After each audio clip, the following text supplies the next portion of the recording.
փառաբանության համար, մեր սիրելի փառաբանողներին, շնորհակալություն քեզ, որ այսօր եկել ես։ Ես գիտեմ,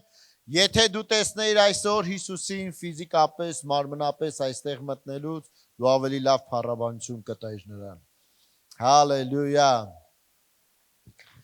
Հալելույա։ Փառք Տիրոջը։ Ասա ես կարող եմ ավելի լավ փառաբանել։ Մի զլացիր դա անել, որովհետև գիտես, եթե հիշում ես քարոզներից մեկում, քո կյանքից անցնում է ժամանակներ, քո կյանքի րոպեները անցնում ու գնում են,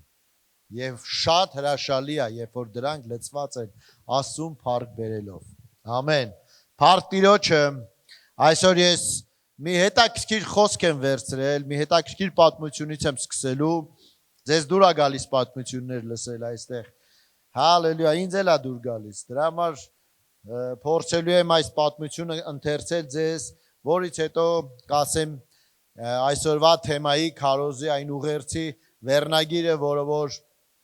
քեզ շատ քաչ հայտնի է։ Դու շատ անգամներ տեսնում ես, լսում ես, կարդում ես։ Օրից մի օր քաղաքում մի մարդ էր ապրում, որը որ ապրում էր շտապ, այսպես շատ արագ կյանքի ընթացքի մեջ։ Նա շտապ ամեն բան անում էր արագ ու արագ։ Առավոտից մինչև երեկո նա աշխատում էր, աղոթում էր արագ, կարդում էր արագ, խոսում էր արագ, հանդիպումները իր այնքան արագ էր լինում, որ նրա ամեն մի ժամը այսպես հաշվարկած եւ շատ այսպես բանով էր ինքը անցնում իր կյանքը։ Մի օր նա օրերից մի օր որոշեց գնա Սար հանգստանալու, չգիտեմ, քո մոտ լինում է դեպքեր, ցանկություններ, երբեմն դու ուզում ես առանձնանաս ամեն ինչից, այս կյանքի վազքից ու ասես մի օր գնամ հանգստանամ, հելնեմ լեռ, գնամ Սար, գնամ գյուղ, կամ տանը փակեմ դուռս, ամեն բան անջատեմ ու ցենց ուղակի հանգիստ գտնեմ։ Այստեղ նայում եմ ձեր աչքերին, տեսնում եմ շատերը վաղուց չեք հանգստացել։ Գտիր ժամանակ։ Տեսեք, մի օր նա որոշում է գնալ լեռները, ուղղակի սարեր բարձրանա,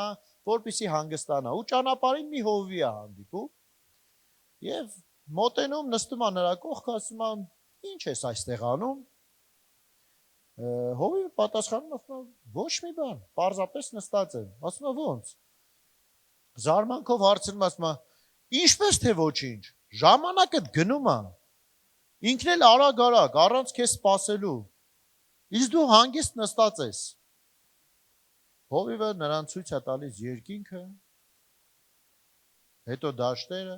հետո ասում է, սիրելի երիտասարդ, ես ոչ թե ժամանակը կորցնում եմ, այլ ես ժամանակը գտնում եմ։ Նա զարմանում ասում է, ինչպես կարող ես դու հիմա ժամանակդ գտնել, ուղղակի նստելով, երկնքին ու սարերին նայելով։ Եվ նրան ասում է,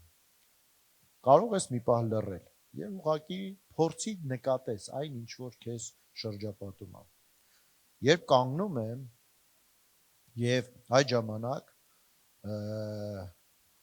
հովիվը բացատրում եւ ասում է, երբ ես կանգնում եմ, սկսում եմ տեսնել այն ինչ շտապելիս չեմ նկատում։ Երբ լռում եմ, սկսում եմ լսել այն ինչ աղմուկում չեմ լսում։ Եվ մարդը, երբ որ նստում է նրա կողքին, սկզբում անհանգստանում է, մի քիչ sense իրան անհարմար վիճակ է, այդ լուր, որովհետև իր ժամանակից գնում է, ինքը գնացել է Սար, հանգստանա ու վերադառնա շուտ, որ հասցնի մնացած գործերն անի։ Սկզբի մի քանի րոպեն անհանգիստ է իրան զգում։ Մտքերը նրա վազում են, այս գործը մնաց, այն հարցը մնաց, պետք է իջնեմ, շուտ հասնեմ, սիրտը արագ թրթռում է, բայց մի քանի րոպե անց նա սկսում է նկատել, ինչպես է քամու ձայնը լսվում, ինչպես են թռչունները երգում, նրա սիրտը խաղաղվում, հանգստանում է, եւ այդ լռության մեջ նա սկսում է հասկանալ, որ ամբողջ կյանքում նա վազել էր, նա շտապել էր, բայց չէր ապրել։ Ամբողջ կյանքում նա վազել, շտապել էր, որ հասցնի ամեն բան անի, բայց այդ ամենի մեջ նա երբեք չէր հասցրել ապրել։ Վերադառնալիս նա այլևս ուրիշ մարդ էր։ Նա դեռ աշխատում էր, բայց արդեն գիտեր, երբ կանգ առնել։ Նա աղոթում էր, բայց նաև լսում էր։ Նա կարդում էր, բայց նաև մտածում ու խորհում էր։ Եվ ամեն անգամ, երբ շտապում էր, հիշում էր Հովվի այդ խոսքերը.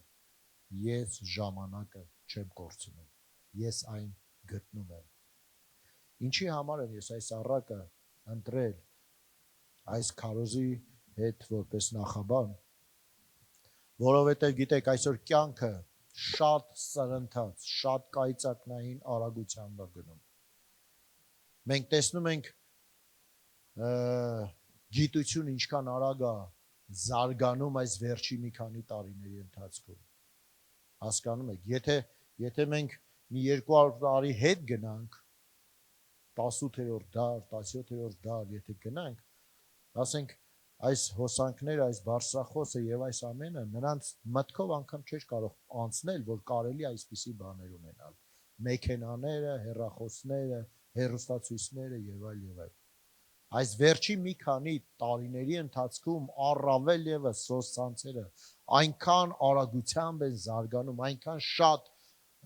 ամեն մի վայրկյան ինքը այնքան արագ է ընթանում, որ շատերը մեզանից ուզում են հասցնեն, ուզում են սա էլ հասցնեն, նա էլ հասցնեն, նա էլ հասցնեն,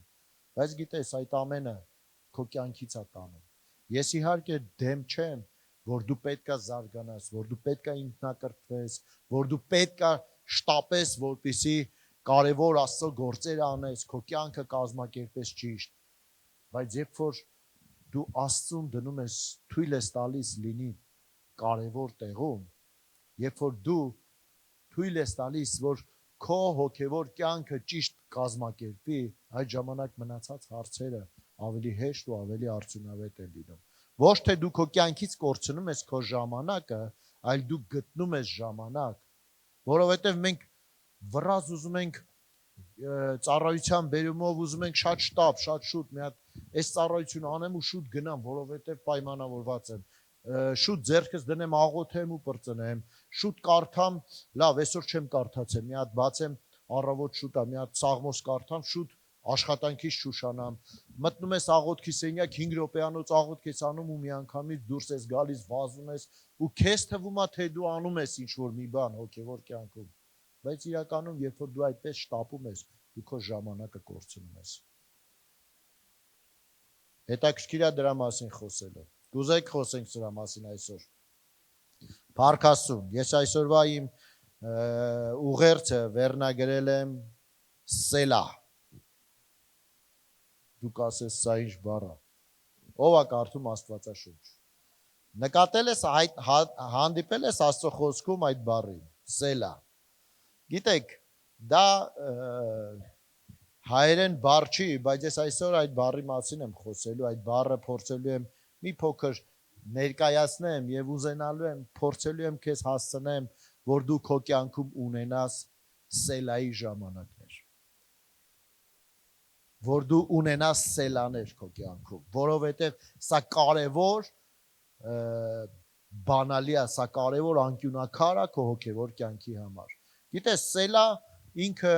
դու իրեն կարող ես շատ հանդիպել Սաղմոսների մեջ։ Դա երաշտական տերմին է, հայերեն դադար, պաուզա։ Երբ որ ինչ-որ մի բան կարդում ես եւ երաշտական տերմին, երբ որ Ասափը կամ Դավիթը կամ ինչ-որ մեկը իր Սաղմոսները երգում էր իր քնարով, գիտես, գալիս էր մի պահ, որ նա պետք է երաշտությունն ու խոսքերը իրար հետ համատեղեր, իրար միացներ, որպեսզի սա ավելի հնչեղ լիներ։ Գալիս էր մի պահ, երբ որ մենք այստեղ տեսնում ենք մեր փառաբանության խումբը, երբ որ երգում է ինչ-որ մի Սաղմոս եւ հետո երկրպագություն է գնում, այդ ընթացքում մի պահ ուղղակի բառերը լռում է, հա, միգուցե լեզուներով են փառաբանում, միգուցե ուղղակի Աստծո ներկայության լռության մեջ են լինում եւ հետո նորից սկսում են երգել ու երկրպագել։ Այսպիսի մի բան է ինքը իրենից ներկայացնում եւ ես չեմ մտածում, որ ես խոսում եմ հիմա բոլորիդ փորձելու եմ համոզեմ, որ բոլորդ գաք փառաբանության խումբ, որովհետեւ թեման այդպիսի տերմին եմ ընտրել, Սելա բառով։ Ընդհակառակը ես փորձելու եմ ասեմ, որ քո կյանքում նշանակություն չունի քո կյանքի որ ընթացքի մեջ ես։ Դու Աստծո խոսք ես կարդում, դու երգում ես, դու աղոթում ես, դու գործ ես անում, բիզնեսով ես զբաղված, քո երեխաներին ես դաստիարակում, դու չգիտեմ, ուղղակի Աստծո ներկայության մեջ ես լինում, դու ունենաս այդ դադարները, այդ սելաները, որովհետև եթե դու չունենաս այդ ամենը, քո կյանքը կվազի քեզանից առաջ ու դու կկորցնես կյանքի իմաստը, դու քո կարդացածը չես հասկանա։ Երբ որ ես հանդիպեցի այս խոսքին եւ սկսեցի մտորել սելա բառի մասին, ինձ համար շատ կարեւոր էր։ Ես էլ ձերպես միգուցե մտածում էի այս բառը խի այսքան շատ կրկնվու։ Ես գիտեմ, որ հավատք բառը պետքա կրկնվի, սեր բառը, մի վախեցիրը, հա, քարոզիչներն ասում են, ես չեմ հաշվել անկեղծ ասած, որ 365 անգամ Աստվածաշունչ ասում է մի վախեցիր։ Չգիտեմ, դա ճիշտ է թե սուտ է, բայց հաստատ ամեն օր Աստված քեզ ասում է մի վախեցիր։ Բայց նաև տեսնում եմ, որ այդ սելա բառն է շատ հանդիպում։ Ու ինձ համար իսկապես հարց էր, Տեր, ինչ է այս բառը իրենից ներկայացնում, ինչի է թարգմանություններում եմ նայում անգամ բոլոր տեղերում այդ սելա բառը շեշտադրվում է։ Եվ հետո երբ որ ես սկսեցի մտորել ու հասկանալ, ես տեսա, որ մի կարևոր բան, երբ որ Աստծո խոսքը ուզում է շեշտադրի, ուզում է ասի, որ ուշադիր եղիր այն ինչ որ դու կարդացիր, այդտեղ դրված այդ սելա բառը կանգնիր, դադար վերցրու եւ մտորիր։ Դադար վերցրու եւ մտածիր, ինչ կարդացիր, որովհետեւ միգուցե հենց հիմա այս խոսքի մեջ քո օրհնությունն է գտնվում։ Միգուցե այս խոսքի մեջ Աստված քո հետ խոսում է։ Եվ ես սկսեցի մտորել ու այս խոսքը ինձ համար դարձավ այնքան հարազատ, որ մի քանի ծառայողներ անգամ իմ ծառայեկիցներից մի քանի մարդիկ կային, որ ասում էին, ոնց որ սեփական շնորհածել մեզ այդ սելա բառը արդեն։ Հենց մի բան ելնում էր, ամենի փոխարեն կարող ասեի սելա։ Այսինքն մտածեի, կանգ առեք, տեսեք ինչ եք խոսում, տեսեք ինչ եք ասում, որովհետև մենք կանգնած ենք, հիմա նստած ենք ամենակարող Աստծո ներկայության մեջ, ամեն, հալելույա։ Եվ այսպես, գնանք առաջ, ուզում եմ ուղղակի խոսել մի քանի տեղեր, որովհետև գիտեք, Աստվածաշունչը թույլ է տալիս երբեմն մեր կյանքերում մեր սպասումները չեն իրականանում, սիրելիներս։ Երբեմն մենք ունենում ենք իրավիճակներ, որ մեզ թվում է կամ պատասխանն է ուշանում, կամ Աստված մեզ չի լսե։ Մեր երեխաներն են, ոչինչ, խնդրում եմ ներողամիտ լինեք, փորձեք ձեր ուշադրությունը այստեղ պահել։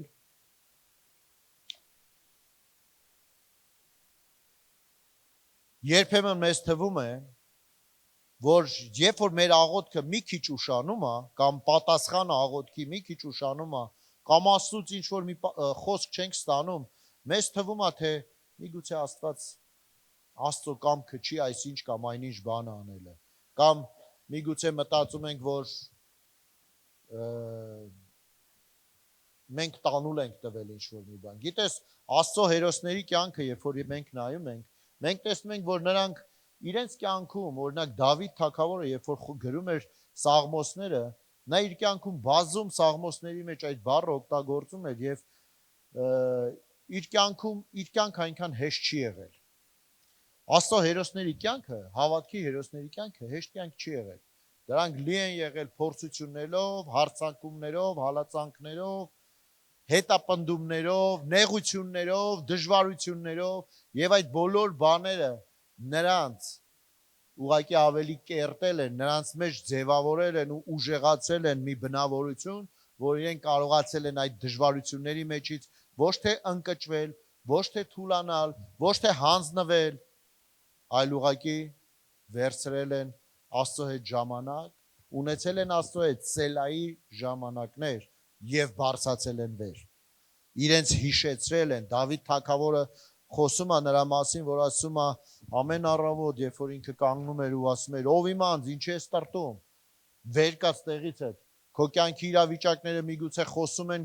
որ դու պետք է տրտում լինես, որ դու պետք է դժվարություն է եկել հասել է քեզ, որ դու պետք է, ես չգիտեմ, ուրախություն չունենաս, որ դու պետք է վախի ու պանիկայի մեջ լինես։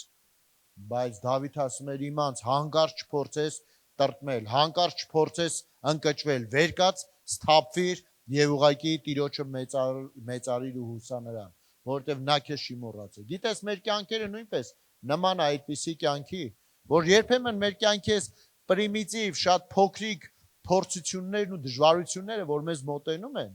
մեր կյանքին, փորձում են մեր ուրախությունը տանեն, փորձում են մեր ուշադրությունը գրավեն, փորձում են քեզ ասեն, որ դու մերժված ես, դու լսված չես, քեզ քո տեղը չի դա, դու չես կարող այսինչ կամ այնինչ բանը անել, կամ այսինչ կամ այնինչ հաջողության հասնել։ Գիտես, սատանան քնած չի, Աստծո խոսքը Պետրոսը խոսում է դրա մասին եւ ասում է, որ մռնչացող առյուծի պես նա պտտվում է, նա մանա գալիս տկարանոտ, մանա գալիս մարդկանց, ովքեր որ Աստծո պաշտպանության մեջ չեն, ովքեր որ բաց են իրեն լսելու, ինչպես Եվան բաց էր լսելու, եւ օծի պես նա եկավ ու սկսեց փսփսալ նրա ականջին։ Այդպես սատանան այսօր փնտրում է քրիստոնյաներ, ովքեր որ բաց կլինեն իրենց ականջը տալու, թե ինչ կարող է ինքը ասի, որ դու ընդունված չես, որ քո մոտ չի հաջողվելու, որ դու չես բժշկվի, որ դու չես ազատվի այս խնդրից, որ դու չես փրկվի այս իրավիճակից, տարբեր նրա ցանկությունն է, որպեսզի գողանա քո ուշադրությունը, գողանա քո կյանքի մեջի ուրախությունն ու ուժը, եռանդը։ Եվ դրա համար քեզ պետք է, որպեսզի դու ոչ թե ուղղակի լսես, թե ինչ է նա ասում, քեզ պետք է, ինչպես եղբայրն էր խոսում, քեզ պետք է նայես ինչ արել Հիսուսը խաչի վրա քեզ համար։ Քեզ պետք է հիշացնես քեզ Աստծո խոստմունքները եւ մի պահ կանգ առնես ու մտածես. Տեր, եթե դու այս խոսքերը, որոնք որ ինձ ասում ես, եթե սա իսկապես ճշմարտություն է, եւ մենք գիտենք, որ Աստծո խոսքը ճշմարտություն է, դու պետք վերցնում ես դա քեզ համար եւ հասկանալով, որ այս բոլոր խոսքերը քո համար կյանք են, ոչ թե ուղղակի խոսքեր։ Դու Աստծո խոսքը կարդալուց ոչ թե կարդում ես, որպեսզի մենակ քո միտքը լսի, այլ դու սելա ես ունենում քո կյանքի մեջ։ Դու դադար ես վերցնում, որ հասկանաս ինչ այս կարդացե, որ այդ խոսքը քո մտքից իջնի քո սրտի մեջ, դառնա քո սեփականը։ Մենք պարտություններ ենք կրում մեր կյանքում, հոգևոր պատերազմների, հոգևոր ընթացքի մեջ, շատ քրիստոնյաներ պարտություններ են կրում, որովհետև փորձում են, չի ստացվում եւ դրա համար հուսահատվում են։ Եվ ասում են, սա Դավիթի մոտ է ստացվել, սա Պողոսի մոտ է ստացվել։ Իմ մոտ չի ստացվի, որովհետև դե իմ անունը Դավիթ չի, ես Արմենն եմ։ Ոչ, սիրելիս,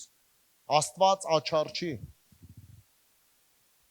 Աստված նայում է հավատքին, Աստված նայում է քո գործողություններին եւ քո սրտին։ Եվ եթե դու թույլ տաս Աստծո խոսքը քո սրտի մեջ աճի, հասունանա, քեզ լցնի, Աստծո խոսքը քո համար դառնա ոչ թե լսած խոսք, այլ խոսք, որին որ դու իսկապես հավատում ես, ապա այդ ժամանակ դու ուղղակի ինչ որ փորձես, դա հաջողություն կունենա։ Գիտես, Աստվածաշնչում կան շատ տարբեր բաներ ու մենք պետք է պատրաստ լինենք այդ օրինակները կարդալուց, այդ օրինակներին հանդիպելուց, մենք պետք է գիտակցենք ու հասկանանք, որ սրանք օրինակի համար են մեզ տրված։ Բայց մեր կյանքերում, երբ որ հանդիպում են նմանատիպ իրավիճակներ, մենք սկսում ենք համեմատել Աստծո խոսքի, Աստծո հերոսների հետ կամ քարոզիչ մարդկանց հետ եւ ասում ենք մենք ուրիշ ենք։ Գիտես, դու ուրիշ չես, դու Աստծո զավակ ես։ Քո համար վճարված է մի գին, որը որ նույն գինն է, ինչ որ ցանկացած Աստծո հերոսի համար։ Դու պետք է գնահատես, արժևորես Աստծո խոսքը քո կյանքում։ Ամեն։ Գիտես, մեր կյանքում ունենում ենք բարձունքներ եւ վայրեջքներ։ Ինչպես սրտի այդ հայերեն չգիտեմ, կարդիոգրամը ասվածը, չէ՞։ Դու քո կյանքում sense մի գծով չես գնում, ճիշտ է։ Քո կյանքը հաջողություններ է ունենում, հետո ինչ որ միտեղ պաուզաներ ես վերցնում, ինչ որ միտեղ իջնում ես, հետո նորից բարձանում ես։ Մարդ կա, որ սարա բարձացել երբևիցե իր կյանքում։ Իսկ դու կարող ես մի սար բարձանալու ժամանակ, երբ որ բարձացել ես մի որևէ սար, եւ տեսել ես ավելի մեծ սար, ու ցանկացել ես այդ մեծ սարը բարձանաս, կարողացել ես այդ սարի վրից միանգամից գնալ այն մյուս սարը։ Դու չես կարող գնալ մի սարից մյուս սար, մինչև դու չունենաս այդ իջնելու էտապը քո կյանքում։ Դու չես կարող մի սարից մի հաջողությունից եւ գնաս այն մյուս հաջողության մեջ, մինչև դու չունենաս այդ սելայի պահը, դաթար վերցնելու պահը, անգամ սպորտաձևերում, եթե դուք տեսնում եք, հա, ասենք վերցնենք բռնցքամարկ սպորտաձևը կամ ֆուտբոլը, ցանկացած, այդպիսի թիմային կամ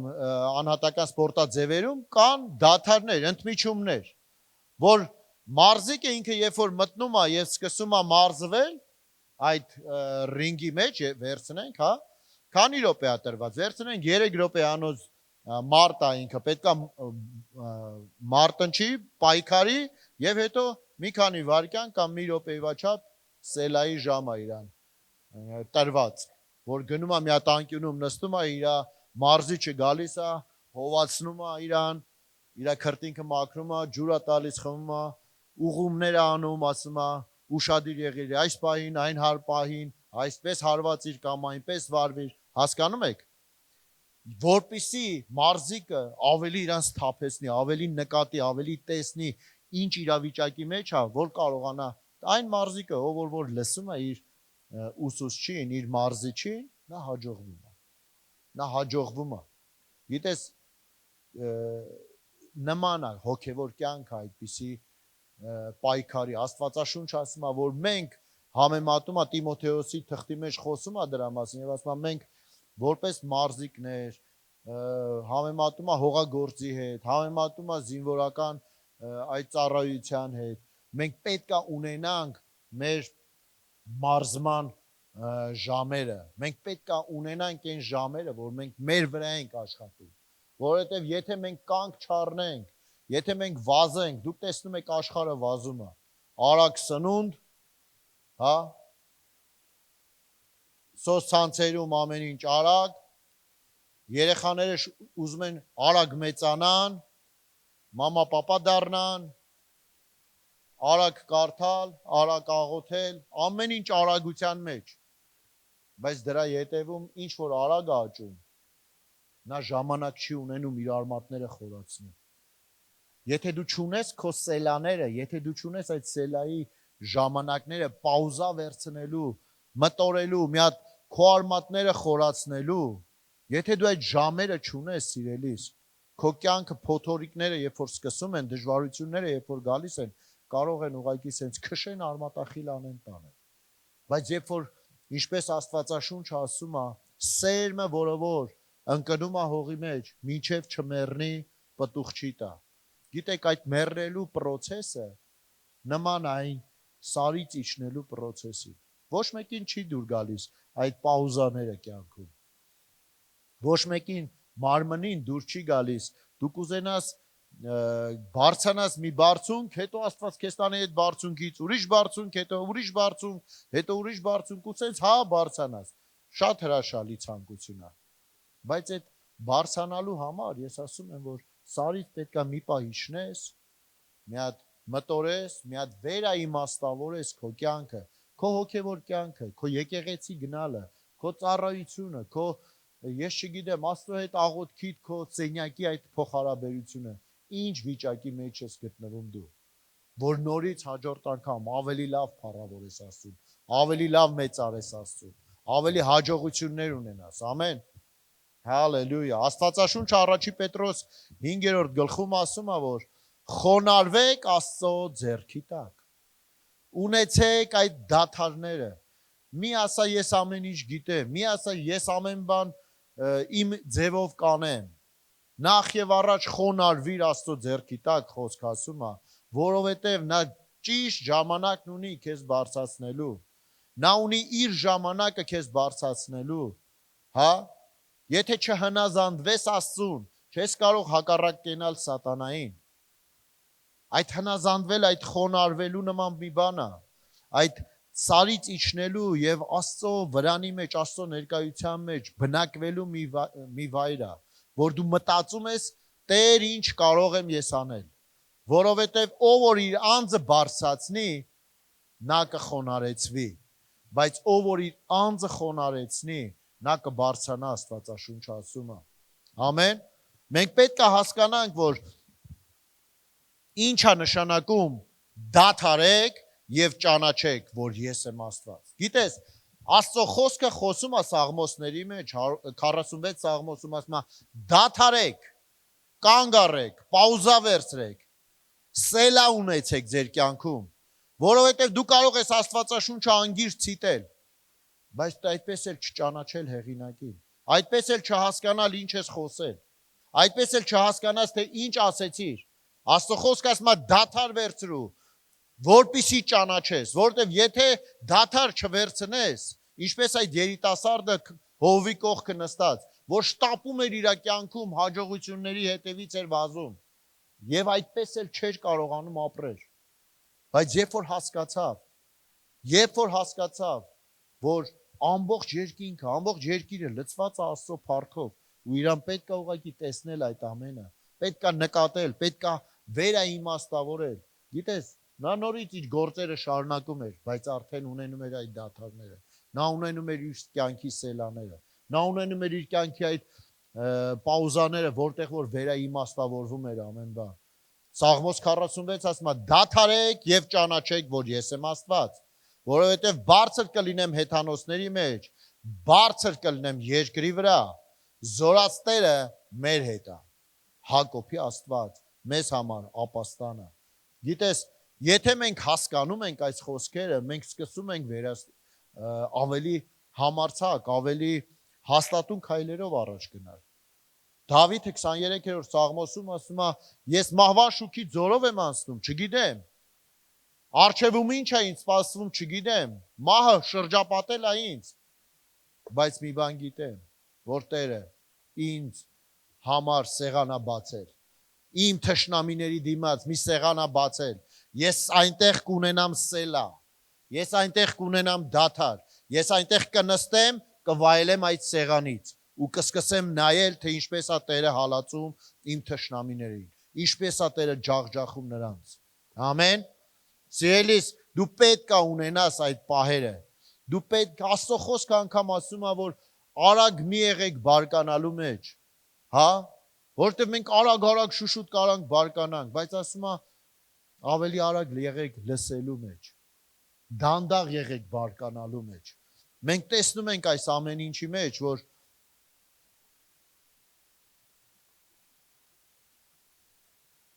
Աստված ուզում է մեզ սովորեցնի, որտեղ մենք չենք կարող երկարաժամկետ պատերազմի մեջ լինել, մարտնչենք եւ առանց հանգստանալու, առանց այդ հանգիստներն ունենալու։ Եսայի 40-րդ գլխում այսպիսի մի հրաշալի համար կա, ասում է. «Միթե չգիտես կամ չես լսել, որ հավիտենական Աստված է Եհովան, երկրի ծայրերը ստեղծողը։ Նա չի հոգնում եւ չի թուլանում, նրա հանճարը անքննելի է»։ Ամեն։ Նա է հոգնածին ուժ տվողը եւ նա կարողություն չունեցողին զորությունը շատացնում է։ Եվ երիտասարդները կհոգնեն։ Գիտես, սարը բարձանալուց միշտ հոգնում ես։ Կվաստակեն, կթուլանան։ Անկամ ասում է պատանիները, այն ընտիրները, որոնք որ դեռ իրանց մեջ ուժ ու եռանդ կա, թուլությունով կթուլանան։ Բայց եթե դու ապավինում ես Տիրոջը, եթե դու ունես այդ սելան քո կյանքում, եթե դու Տիրոջ ներկայության մեջ ես մտնում, եթե դու քո աղոթքի սենյակի մեջ ես մտնում, կնորոգվես ուժով եւ քո թևերը վեր կսլանան արծիվների պես, կվազես ու չես թուլանա, կգնաս ու չես հոգնի։ Աստծո խոսքը բազում տեղեր, դու կարող ես նայել ու տեսնել, մի քանի տեղեր եմ առանձնացնել, մի պատմություն եմ կարդալու հետո,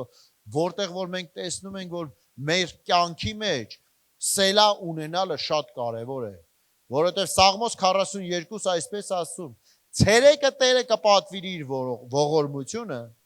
եւ գիշերը օրհնությունը ինձ հետ կլինի։ Ցերեկը, երբ որ պատվիրում է Տերը իր ողորմությունը, գիշերը օրհնությունն է գալիս ինձ վրա եւ դրա համար աղոթքս դեպի Աստված է։ Գիտես, մենք պետք է ունենանք այդպիսի վերաբերմունք, մենք պետք է չշտապենք, լինում են պահեր, երբ որ դու հիասթափվում ես, լինում են պահեր, երբ որ հուսալքությունը, սենց ամբողջությամբ, սենց ոնց որ 4 կողմով դու շրջապատված լինես այդ անհաջողության կամ խավարի կամ չգիտեմ այդ սև ամպերով։ Հիշում եք Եղիսեին, եւ իր ծառային։ Երբ որ քնած էին եւ հետո իր ծառան արթնանում ու ասում է. «Տեր, արթնացիր»։ Ամբողջ 4 կողմը շրջապատված են, ամբողջ տունը շրջապատված է թշնամիներով։ Ինչ պետք է անենք։ Աստծո ծառան խաղաղության մեջ էր, ինչի որովհետև նա գիտեր ով է իր ապավենը։ Նա ունեցել էր հանդիպում Տիրոջ հետ, նա ուներ իր սելան, նա իր դադարն ուներ, նա հանգիստ էր։ Հիսուսի պես, ինչպես Հիսուսն էր նավակում քնած, այդպես Աստծո ծառան էր հանգստի մեջ։ Եվ երբ որ նա արթնացավ, ասեց. «Տեր, բացիր ծառայի աչքերը, որպեսզի տեսնի, որովհետև մեր հետ լինողները ավելի շատ են, քան նրանք, ովքեր որ մեր դեմ են»։ Հալելույա։ Գիտես, սիրելիս, եթե դու ունենում ես այդ պահերը, եթե դու փնտրում ես Տիրոջ երեսը, եթե դու գիտես ով է քո Տերը, ով է քո ապավենը, ով է քո ապաստանը, որտեղ կարող ես թաքնվել, նշանակություն չունի ով քո դեմ դուրս կհելնի, նշանակություն չունի ինչ պրոբլեմա քո առաջ կանգնելու։ Հիսուսը քայլում էր սելաներով, Հիսուսը քայլում էր դադարներով, երբ որ հրաշքներ էր անում, երբ որ զորություններ էր գործում, նա վերցնում էր այդ ամենից հետո առանձնանալու իր ժամերը, նա առանձնանում էր Տիրոջ հետ, նա առանձնանում էր հոր երեսի առաջ, նա ունենում էր իր սելան այնտեղ, նա լսում էր Տիրոջից, տեսնում էր իր անելիքները եւ հետո նորից նոր օծությամբ, նոր զորությամբ իջնում ու իր գործը շարունակում էր։ Մենք պետք է լինենք այդպիսին։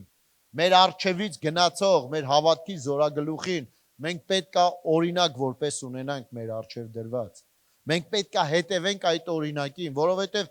գիտես, եղել է իմ կյանքում պահեր, երբ որ ես աղոթել եմ, զորությունները դրսևորվել են, ամեն ինչ հրաշալի է եղել, մինչև այդ այնպես ինչ որ մի 3-4-5 օրով ծոմեր չեմ պահել, բայց ուղղակի Աստված գործել է։ Ու ես մտածել եմ, դե շատ լավ էր, այսպես աղոթեցի, այնպես արեցի ու դա գործեց։ Հաջորդ անգամ նույնպես այդպես կանեմ։ Հաջորդ անգամ փորձել եմ եւ ապարդյո։ Ինչի, որովհետեւ գիտես, Աստված չի պատճենահանում իր ձեռագիրը, չի ասում, եթե այսպես աղոթեցիր, հաջորդ անգամ նույնպես այսպես կաղոթես։ Հիսուսի անունով սկզբից կասես կամ վերջում կամ մեջտեղում մի անգամ կհիշացնես։ Ոչ, այդպես չի մեր Աստված։ Դու պետք է քայլող լինես նրա հետ, դու պետք է ապրես նրա հետ, դու պետք է ամեն անգամներ դադար ունենաս, պաուզա ունենաս, որ ճանաչես ինչա Տերը ուզում, լսես նրանից, հասկանում եք։ Հալելույա։ Փառք Տիրոջը։ Ես մի պատմություն եմ առանձնացրել Աստվածաշնչից, որ ուզում եմ այդ պատմության վրա մի փոքր կանգ առնենք։ Երկրորդ Մնացորդաց 20-րդ գլխում։ Եվ այստեղ 12-րդ խոսքից մի քանի խոսքեր այսպես առանձնացրել եմ։ Աստծո ժողովուրդը կանգնած էր մի մեծ խնդրի առջև եւ նա փրկություն էր ուզում, նա ազատվել էր ուզում այն թշնամիներից, որոնք որ մի քանի անգամ նրանց գերազանցում էին։ Եվ մահը նրանց դռների մոտ էր հասել։ Եվ 12-րդ խոսքում ասում է. ով մեր Աստված, միթե նրանց չես դատի, որովհետև մենք զորություն չունենք այս մեծ բազմության դեմ։ Աստծո ժողովուրդը փաստի առաջ է կանգնած։ Իր առջև մի մեծ զորաբանակ է եւ ասում է. ես զորություն չունեմ։ Միգուցե քո կյանքի իրավիճակը այդպիսին է, որ դու նայում ես այդ կյանքի իրավիճակին, միգուցե դա առողջական խնդիր է, միգուցե ֆինանսական, միգուցե մեկ ուրիշ ծառայողական կամ ընտանեկան ինչ-որ մի հարց է, ու դու նայում ես ու ասում ես, ես Տեր զորություն չունեմ, ո՞րն է այս հարցի լուծումը, ո՞նց կարամ ես այս հարցը լուծեմ, ինչ կարամ անեմ, Տեր։ Դու փնտրում ես նրա երեսը, որովհետև մենք զորություն չունենք այս մեծ բազմության դեմ, ասում է, որ եկել է մեզ վրա, մենք չենք կանչել իրան, ինքն է եկել։ Եվ մենք չգիտենք ինչ անենք, որովհետև մեր աչքերը քեզ վրա է։ Ասա իմ աչքերը նրա վրա է։ Գիտես, երբ որ դու դժվարության մեջ, ոչ թե քո Աստված դառնում է քո վերջի հնարավորությունը, սաղ ինչ կա փորձեցիր, տեսար չի լինում, նոր դե լավ, գնամ մի հատ թող իմ համար աղոթեմ, կամ մի հատ չգիտեմ ինչ որ մի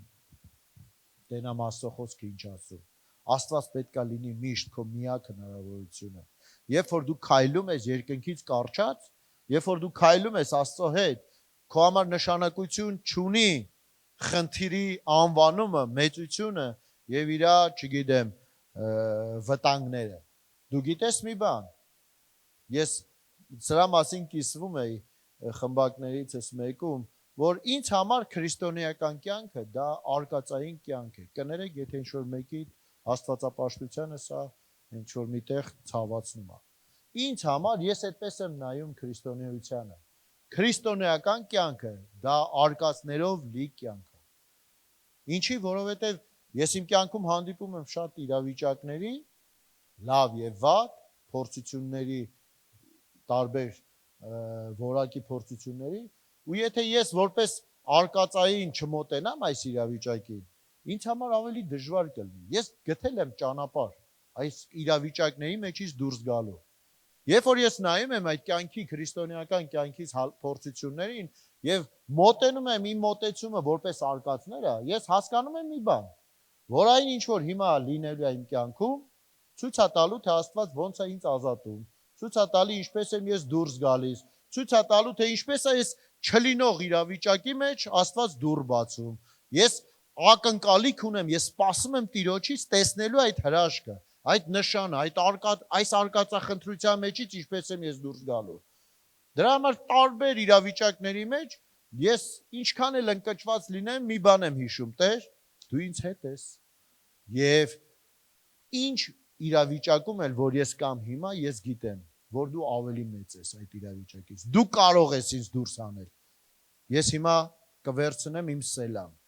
Ես հիմա կվերցնեմ իմ հանգստի ժամը։ Ես հիմա կվերցնեմ իմ դաթարը քո մեջ։ Ոչ թե պարապության մեջ, ոչ թե ծուլության մեջ, դա ծուլություն չի։ Դա ծուլության հետ կապ չունի սելա ունենալ։ Դա ընդհակառակը մի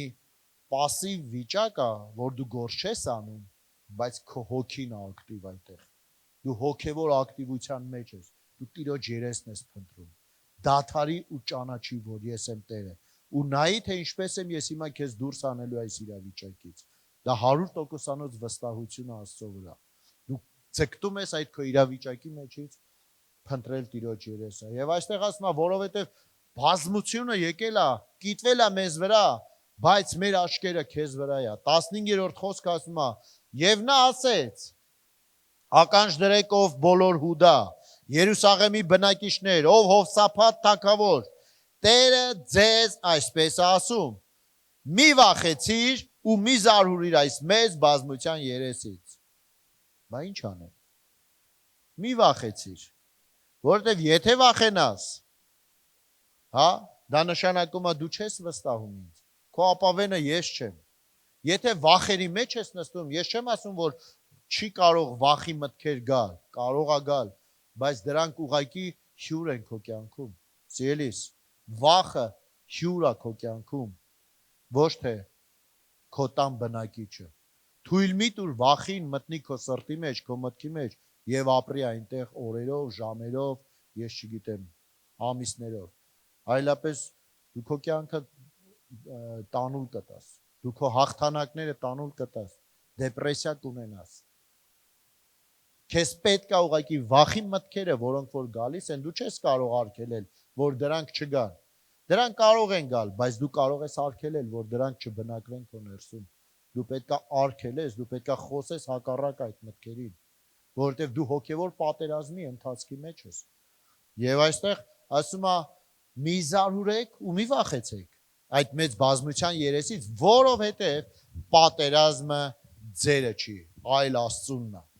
Գիտես, երբ որ դու ամբողջությամբ հուսում ես քո Տիրոջը, այդ ժամանակ դու ասում ես, Տեր, ես հանձնվում եմ։ Ես հիմա մի վիճակի մեջ եմ, որ ամբողջությամբ քեզանից եմ կառչած, ամբողջությամբ։ Բայց սիրելիս, ուզում եմ այստեղ մի փոքրիկ նյուանս, որ դու նկատես։ Ոչ թե դու ամեն բան անես քո խելքով, գնաս